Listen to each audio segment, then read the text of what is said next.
Salam sukacita untuk kita semua. Senang sekali bisa berjumpa lagi dalam New Life on Air. Semoga kita selalu dalam keadaan sehat dan tetap menaati protokol kesehatan dimanapun kita berada. Mari bersama siapkan hati untuk diberkati melalui seluruh rangkaian program ini. Selamat beribadah.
Salam sukacita saudara-saudara yang terkasih.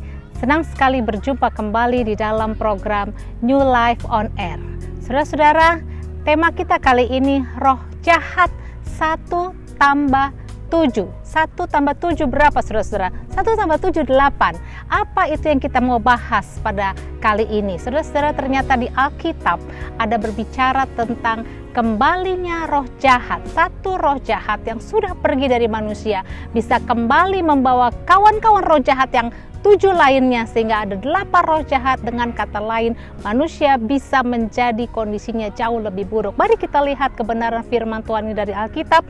Kita mohon tuntunan Roh Kudus supaya iblis tidak mencuri kebenaran firman Tuhan ini dari dalam diri kita. Mari kita lihat Lukas pasal yang ke-11 ayat 24, 25, 26. Lukas 11 ayat 24 sampai 26 tentang kembalinya roh jahat. Apabila roh jahat keluar dari manusia, ia pun mengembara ke tempat-tempat yang tandus mencari perhentian, dan karena ia tidak mendapatnya, ia berkata, "Aku akan kembali ke rumah yang telah kutinggalkan itu." Maka pergilah ia dan mendapati rumah itu bersih, tersapu, dan rapi teratur. Lalu ia keluar dan mengajak 7 roh lain yang lebih jahat daripadanya, dan mereka masuk dan berdiam di situ. Maka akhirnya keadaan orang itu lebih buruk daripada keadaannya semula. Yang baru kita baca dari kitab Lukas. Dan mari kita bandingkan di kitab Matius juga menceritakan tentang kembalinya roh jahat. Kita buka Matius 12 ayat 43 sampai 45. Apabila roh jahat keluar dari manusia, ia pun mengembara ke tempat-tempat yang tandus mencari perhentian, tetapi ia tidak mendapatnya. Lalu ia berkata, "Aku akan kembali ke rumah yang telah kutinggalkan itu."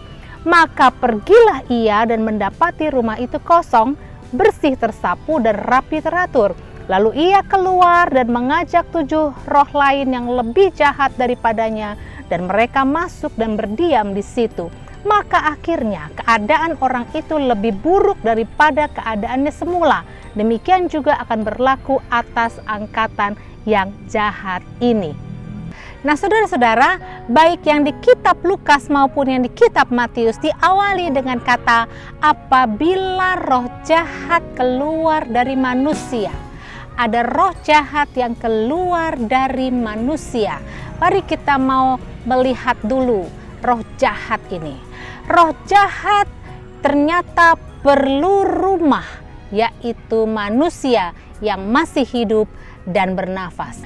Roh jahat tidak saja berada di udara, tetapi bisa berdiam di dalam manusia. Apa itu roh jahat? Roh jahat adalah roh yang membuat manusia menjadi jahat. Roh jahat bisa diusir dari dalam manusia. Tadi dikatakan apabila roh jahat itu keluar dari manusia. Roh jahat berarti juga mencari tempat untuk dapat memanifestasikan perbuatan-perbuatan jahatnya lewat manusia.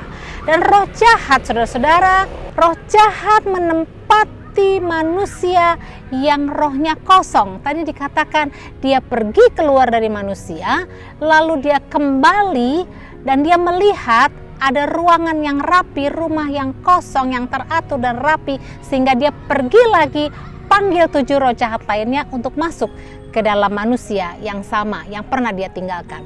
Nah, saudara, mari roh jahat juga bisa masuk ke manusia yang sudah bertobat. Roh jahat mencari cara agar manifestasi pekerjaannya dalam diri manusia tidak ketahuan. Roh jahat mau kalau dia masuk ke manusia yang sudah pernah bertobat untuk kemudian pekerjaannya tidak ketahuan. Roh jahat punya bala bantuan roh-roh yang lainnya, roh jahat yang lainnya untuk menjerat manusia supaya dia lebih dalam lagi sampai manusia semakin sulit melepaskan diri dari kehancuran semua kehidupannya. Saudara, dan roh jahat kemenangannya ditentukan oleh seberapa besar manusia membuka pintu untuk keberadaan roh jahat itu sendiri.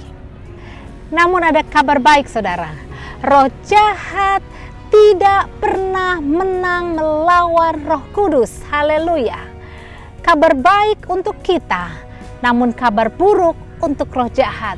Bahwa roh jahat, engkau tidak pernah bisa menang melawan Roh Kudus yang ada di dalam diri orang percaya. 1 Yohanes 4 ayat 4 berkata, kamu berasal dari Allah, anak-anakku, dan kamu telah mengalahkan nabi-nabi palsu itu, sebab roh yang ada di dalam kamu lebih besar daripada roh yang ada di dalam dunia. Namun pertanyaannya, kenapa 1 tambah 7 roh jahat itu bisa masuk kembali ke dalam diri manusia? Kalau roh Allah yang ada dalam kita lebih besar daripada roh yang ada dalam dunia ini, kenapa roh itu bisa masuk kembali dan menguasai, menjerat manusia? Karena pada waktu itu manusianya kosong, sehingga tidak ada roh Allah. Hadirat Allah sudah meninggalkan manusia itu. Kondisi rohnya kosong, kondisi batinnya kosong, sehingga roh jahat bisa masuk menguasainya. Nah, bagaimana kalau begitu caranya?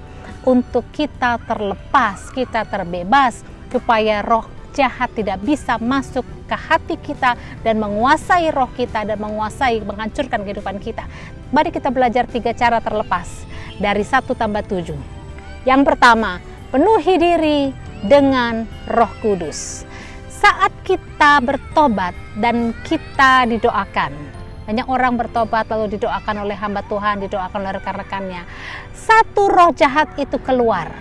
Namun ketika kita tidak memenuhi diri dengan hadirat Tuhan dan tidak disiplin menjalin hubungan intim dengan Tuhan, 1 roh jahat itu panggil 7 roh jahat lainnya masuk ke dalam diri orang yang sama, supaya kerjanya semakin kuat dan semakin sulit dilepaskan.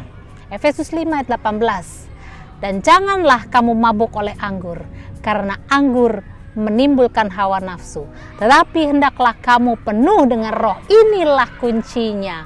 Bagaimana kita tidak mabuk, bagaimana kita tidak penuh dengan hawa nafsu, tetapi hendaklah kita penuh dengan roh, dan itu bisa. Haleluya. Perintah firman Tuhan adalah kita penuh dengan roh. Kalau kita penuh dengan roh yang sudah keluar tidak akan bisa menempati kembali hati kita, roh kita yang sudah dipenuhi dengan roh Allah.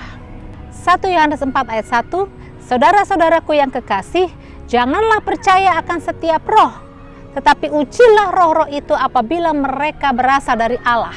Sebab banyak nabi-nabi palsu yang telah muncul dan pergi ke seluruh dunia. Nah, ini berbicara tentang ketika 1 roh jahat itu kembali ke dalam manusia, dia mengambil, dia membawa 7 roh jahat lainnya. Nah, 7 roh jahat lainnya ini bisa saja menyerupai roh yang berasal dari Allah. Tetapi sesungguhnya firman Tuhan katakan ujilah, sebab bisa saja itu roh-roh palsu yang menjadikan nabi-nabi palsu. Contohnya saudara-saudara, roh najis.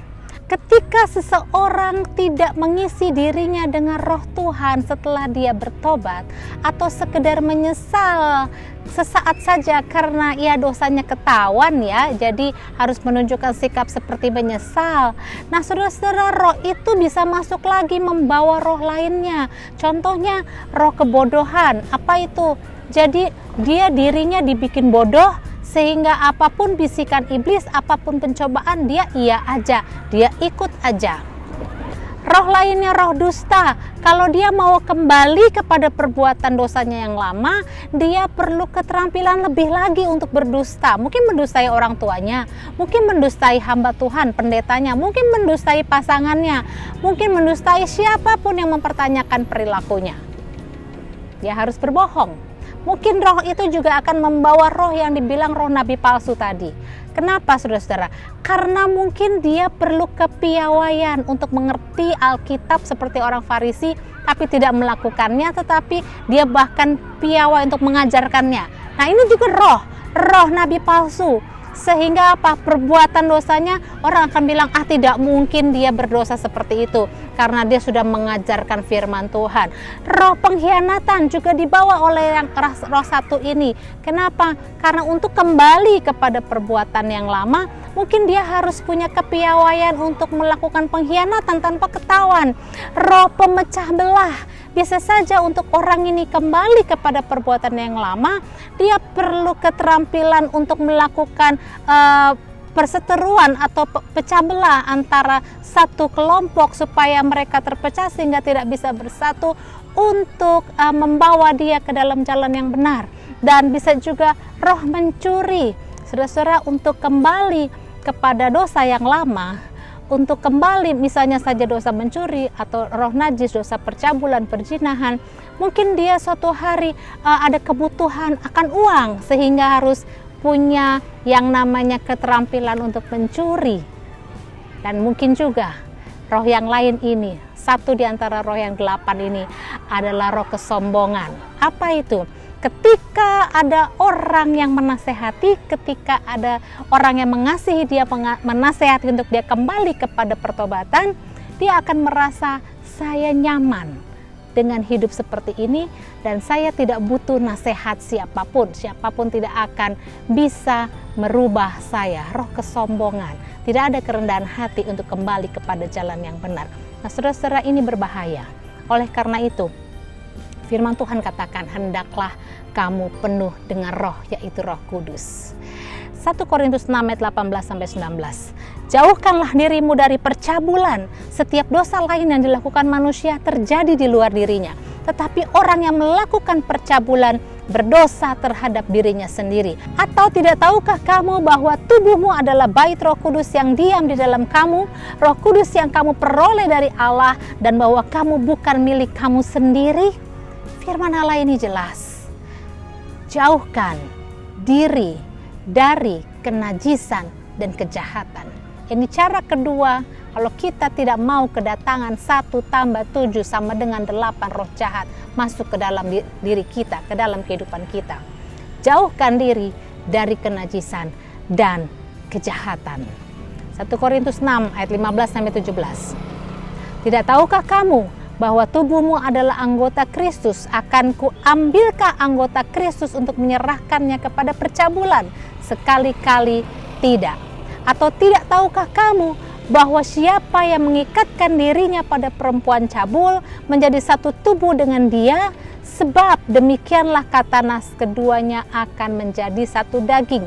Tetapi siapa yang mengikatkan dirinya pada Tuhan menjadi satu roh dengan dia. Ternyata perbuatan-perbuatan najis, perbuatan-perbuatan jahat tidak saja bicara tentang daging, tetapi tentang ikatan roh. Dan roh itu harus dilepaskan, roh itu harus diusir, dan ketika roh itu pergi, ada satu kewajiban penjagaan yang luar biasa agar tidak kembali lagi. Nah, saudara, jauhkan diri dari kenajisan dan kejahatan, termasuk jauhkan diri dari pergaulan orang-orang yang telah terjerumus ke dalam praktek-praktek kejahatan dan kenajisan. Jauhkan diri. 1 Tesalonika 5:22. Jauhkanlah dirimu dari segala jenis kejahatan. Namun sebaliknya, dekatkanlah diri dengan anugerah Tuhan, yaitu orang-orang yang Tuhan berikan dalam hidup kita untuk menyalurkan kasih Allah. Siapa mereka? Yaitu mereka yang terbaik bagi yang belum menikah adalah orang tua. Dan bagi yang sudah menikah, yang terbaik penolong ini adalah pasangan dan anak-anak saudara.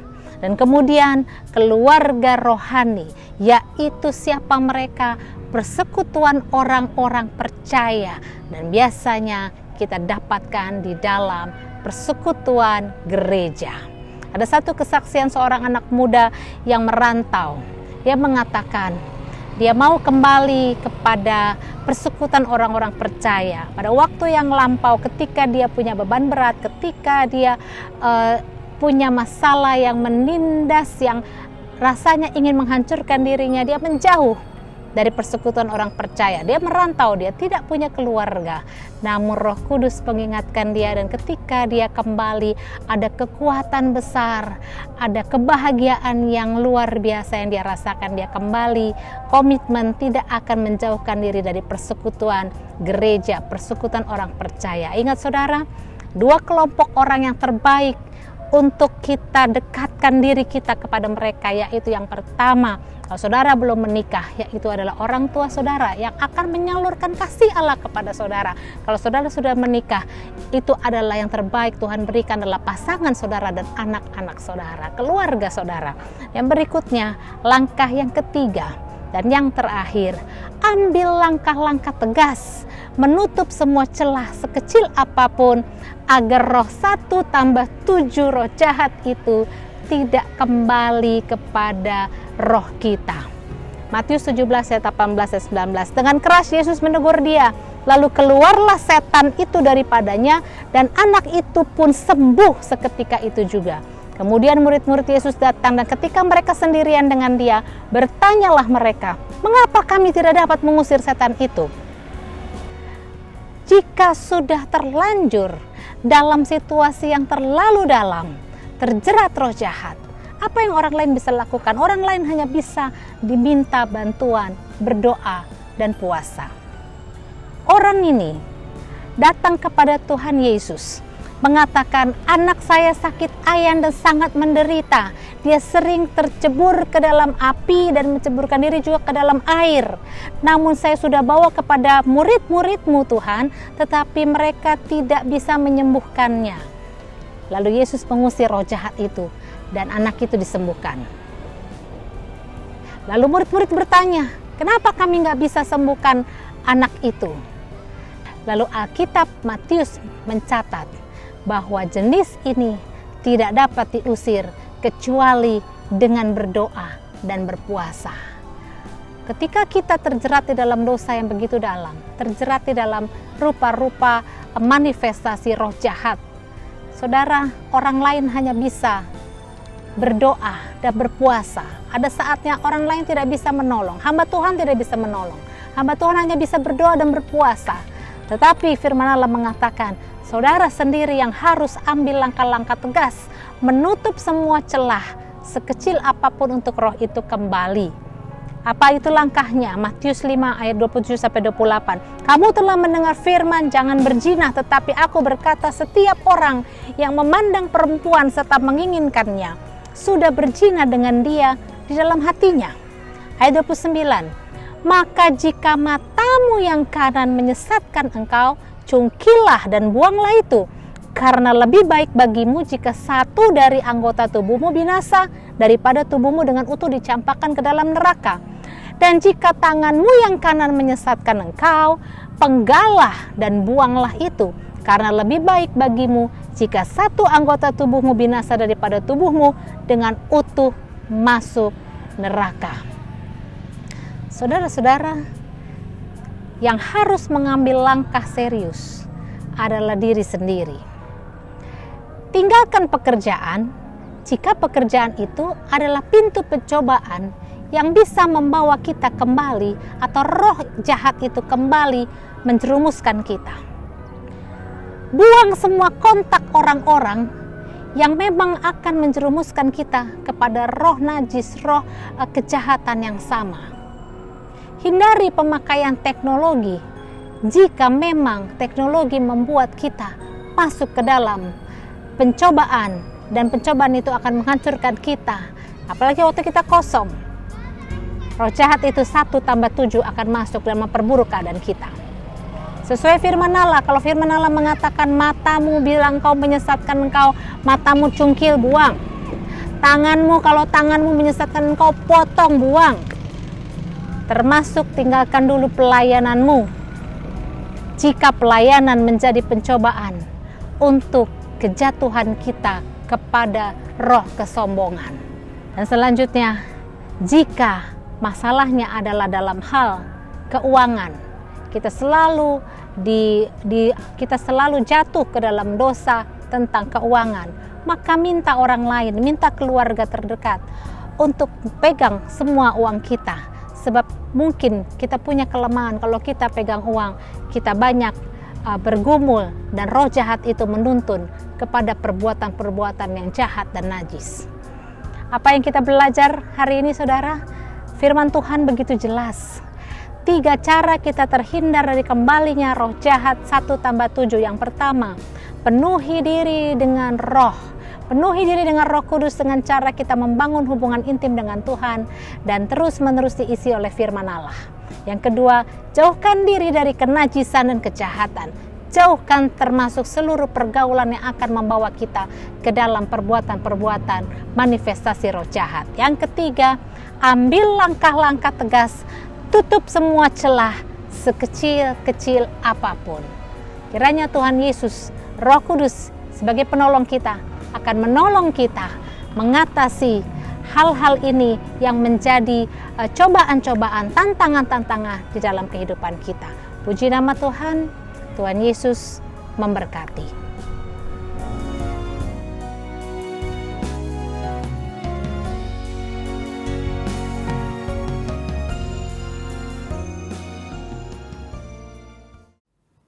Saudara, mari kita sama-sama menyanyikan lagu ini, Bapa Surgawi.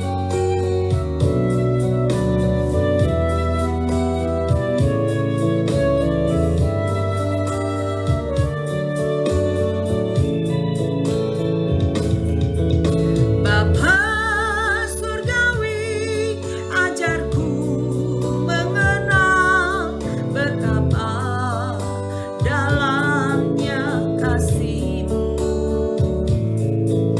Bapa Surgawi, buatku mengerti betapa kasih-Mu adaku. Semua yang terjadi di dalam hidupku, ajarku menyadari Kau selalu sertaku. Beri hatiku selalu bersyukur padamu, karena rencana-Mu indah bagiku.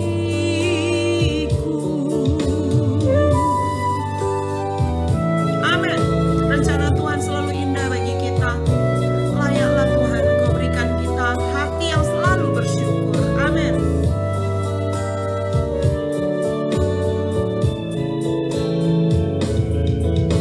Bapa Surgawi, ajarku mengenal betapa dalamnya kasih-Mu. Bapa Surgawi, buatku mengerti betapa kasih-Mu adaku. Semua yang terjadi di dalam hidupku, ajarku menyadari Kau selalu sertaku. Beri hatiku selalu bersyukur padamu, karena rencana-Mu indah bagiku.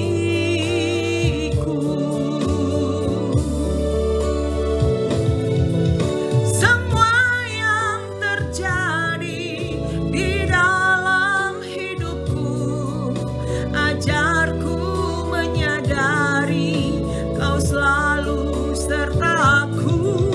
Beri hatiku selalu bersyukur padamu, karena rencana-Mu indah bagiku.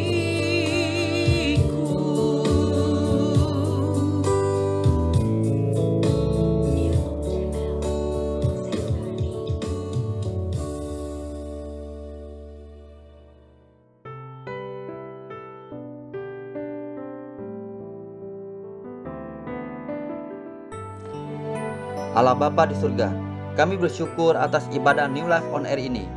Biarlah melalui program ini, setiap orang yang mempunyai persoalan, beban-beban yang berat, sakit penyakit, kiranya menemukan jawaban dan kesembuhan di dalam Tuhan Yesus. Kami berdoa bagi bangsa kami Indonesia. Tuhan pimpin pemerintah kami agar setiap kebijakan yang diambil selalu yang terbaik bagi bangsa ini. Biarlah damai sejahtera Allah terus ada atas bangsa kami. Kami bawa kepadamu Tuhan wabah pandemi COVID-19 yang masih melanda dunia. Tuhan tolong para pemimpin negara dan tenaga kesehatan dalam mengatasi pandemi ini. Kiranya masyarakat agar mau bekerja sama dan disiplin mengikuti protokol kesehatan yang ditetapkan. Tuhan tolong juga program vaksinasi yang sedang berjalan. Kiranya Tuhan beri kelancaran. Kami juga berdoa agar perekonomian dan sektor-sektor yang terdampak pandemi dapat segera mengalami pemulihan. Berkatilah gembala sidang GSJA New Life dan seluruh gembala-gembala sidang, para hamba-hamba Tuhan, gereja di Indonesia agar diberikan hikmat dan perlindungan Tuhan dalam mengerjakan amanat agung Tuhan Yesus. Kami percaya penyertaan-Mu sempurna dan segala kebutuhan mereka akan selalu Tuhan cukupkan. Berkatilah seluruh gereja sidang-sidang jemaat Allah di Indonesia dan seluruh utusan misi GSJA ke berbagai negara dan seluruh gereja-gereja lain yang ada di Indonesia agar menjadi jawaban Tuhan bagi kebutuhan jiwa-jiwa. Kami bersyukur atas penuaian jiwa-jiwa yang terus terjadi. Biarlah setiap jiwa ini terus mengalami pertumbuhan sampai akhir dan memenangkan jiwa-jiwa lebih banyak lagi. Dalam nama Tuhan Yesus kami berdoa. Amin. Bapa kami yang di surga, dikuduskanlah nama-Mu, datanglah kerajaan-Mu, jadilah kehendak-Mu di bumi seperti di surga. Berikanlah kami pada hari ini makanan kami secukupnya, dan ampunilah kami akan kesalahan kami seperti kami juga mengampuni orang yang bersalah kepada kami, dan janganlah bawa kami ke dalam pencobaan, tetapi lepaskanlah kami daripada yang jahat, karena Engkaulah yang punya kerajaan dan kuasa dan kemuliaan sampai selama-lamanya. Amin. Saudara-saudara yang terkasih, terimalah berkat Tuhan. Tuhan memberkati engkau dan melindungi engkau. Tuhan menyinari engkau dengan wajah-Nya dan memberi engkau kasih karunia. Tuhan menghadapkan wajah-Nya kepadamu dan memberi engkau damai sejahtera. Amin.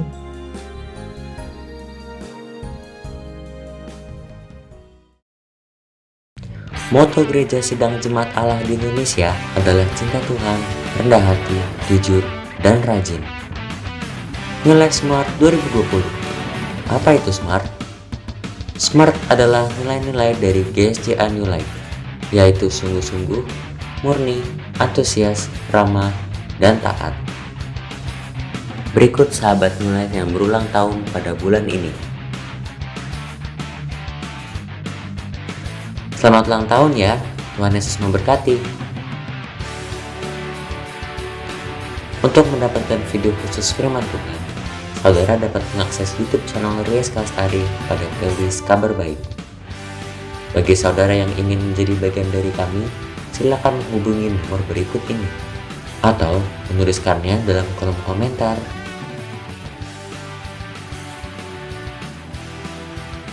Jika saudara diberkati dan ingin memberikan persembahan atau menabur, dapat melalui rekening berikut ini.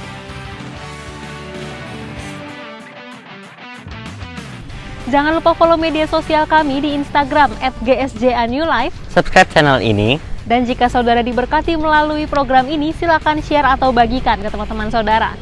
Tuhan Yesus memberkati.